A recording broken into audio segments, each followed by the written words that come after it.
I'm here on the way to the OnePlus 10 Pro pop-up event on the Saturn Experion in Cologne, and I want to explore what is new, what the event looks like. It's interesting here in Corona times now, or after the Corona times basically, to visit such an event again, and let's get started.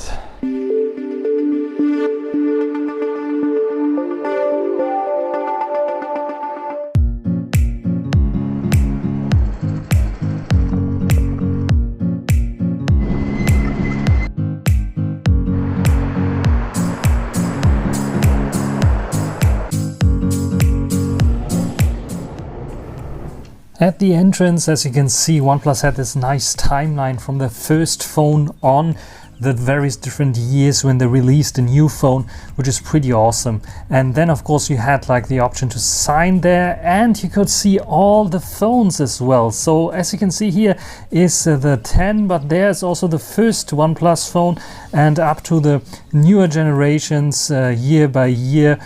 And of course the highlight there on the top shelf, the OnePlus 10. Taking it in my hand, I have to say, yeah, it felt quite good. It's not this sandstone-like feeling that you have that the back side suggests, and the camera bump looks very interesting, consisting of two almost 50 megapixel sensors and one 3.3 times zoom sensor here. And the display looks fine, okay. Good viewing angles. The software that's running here looked very fluid, no issues at all. There's a front-facing camera as well, and as you can see, I'm looking here at the software version, so try to figure out which version of operating system is running there. So about phone, as you can see, it's Oxygen OS, and you can see all the other data, Snapdragon 8 Gen 1. And yeah, it's Oxygen OS, looks and feels a little bit like Color OS nowadays, but yeah, it's a good, nice phone. Feels a little bit big in the hand. You can see the buttons, power button, and this nice switch to switch into vibrate or silent mode, which is also pretty nice. Next to the venue was also a gaming hall where you could also get some drinks and play a little bit of games, and here you could win some stickers within each game, like Mario Kart or Mario Party, and with the stickers you had the chance to win some merchandise from OnePlus, which is also pretty nice. Besides that, you can see a nice cool atmosphere here, everyone enjoying this little venue here, and nice ideas. Also, they had a pretty nice DJ that was playing some music, which is also pretty nice.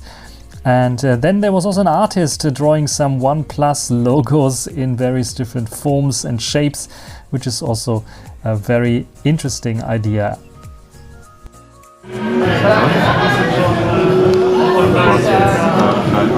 Back to the phone, and let's take a look at the cameras. First of all, the front-facing camera, 32 megapixels. That screams like a good selfie camera. Though it doesn't have autofocus, it snaps good shots even in this dim lit or harsh light situation that I have here. But when it comes to videos, when I went back and take a look at the video option there, it crops in, good stabilization, but switching only to 720p, no 4K. I couldn't believe it. There's no 4K on the front-facing camera. Not even 60 frames per second in 1080p is possible here, which is a bit of a bummer.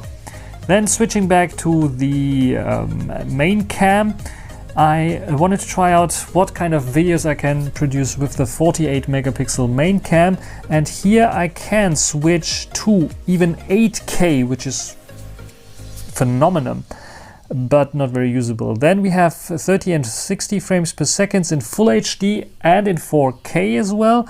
I wanted to figure out why I cannot go into the 120 frames per second. Not even in 720p it is not possible to record 120 frames per second.